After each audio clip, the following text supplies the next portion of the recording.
Актаныш районы Шишмәбаш авылында яшәүче Гөлүсә апа Гыймаева төрле үләннәрдән шәйләр ясый. Гөлүсә апа, хәлләрегез ничек? Урманнан кайттыгызмы әллә? Әйе. Менә урман шәйе бездә шушыны ясыйлар, урман шәйе.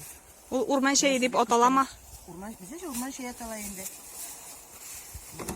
Бу нәрсә Иван шәйе, кырлыган, Иван шәй кипри. кипри. Да. Мысы ферментацияланган малина. Ну, Кура җиләге. Әйе. Ничек менә бу технологиясы ничек? Мәсәлән, кура җиләгеннән шәй ясау технологиясы белән таныштырып Шиңдерәм.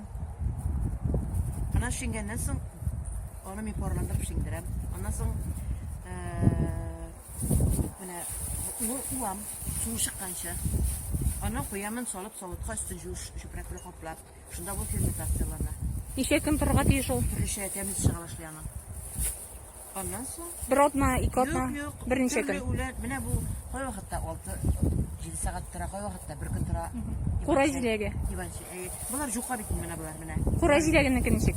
Кура җиләгенеке 2 көн торды. 2 көн әйме? Шуннан соң Аннан соң улам да киптерәм. Буларны инде әзрәк кисештерәм. Тизрәк кипсен өчен. Шу.